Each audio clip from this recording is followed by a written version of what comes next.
Meantime, residents of San Salvador will soon be headed back to work as one of the main employers of the island set to reopen next week. This after the government inked a deal this morning with resort officials. Leah Cooper has more. Yeah, excited. The whole island, everybody excited. The reopening of the Club Med Resort on San Salvador welcomed news to residents on the island who say the resort, before its closure due to the COVID-19 pandemic, was the economic lifeline for the island. Financially wise, everybody get to support their family and get back on their feet. It's awesome. Hey, all the employees back to work, Leo. More people coming to the island now, so the island's going to develop more. The resort set to reopen on October 22nd. Prime Minister Philip Davis signing a heads of agreement between the government and Club Med this morning at the office of the Prime Minister. I must just say that Club Med's investment in San Salvador is north of $100 million to date. And the operating and the monthly expenses, I think, exceeds more than $15 million a month. And so you can see the economic impact that the opening of Club Med will have on our island. It specifically helps our island, but more generally, it helps the whole Bahamas. The Prime Minister also indicates that some $5 million was invested for renovations and prepping for the reopening.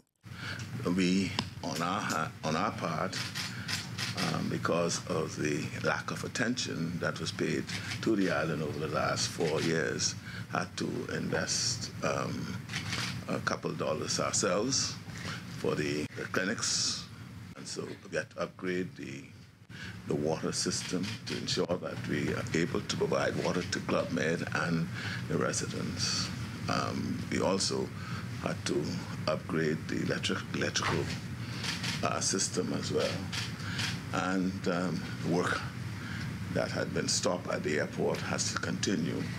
He adds that all of that work will be ready for Club Med's official opening next week, Thursday, and a total of $3.5 million was set aside for those projects. Now, Club Med's Senior Vice President of Development and General Counsel, Elaine Kett, tells reporters that Club Med expects that more than 250 Bahamians will be employed either directly through Club Med or through third-party suppliers like landscape providers or security companies. She also gives a forecast of how bookings are looking for the next few months. October, November are not the highest seasons, but we expect to use that as a period to kind of ramp everything up to be fully ready for the holiday period in the winter season.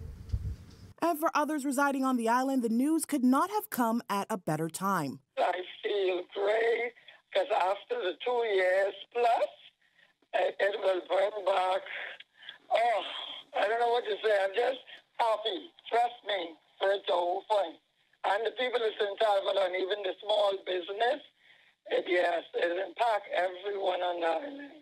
Without Club Med, it's a real stop on the island because most of the island works in Club Med. But one thing I could commend the San Salvador people for is that even without Club Med, we pulled through. We made it happen even without Club Med. Club Med is now more like a plus, if I could say it like that, because the San Salvadorians learn how to live without Club Med for so long, 2 years.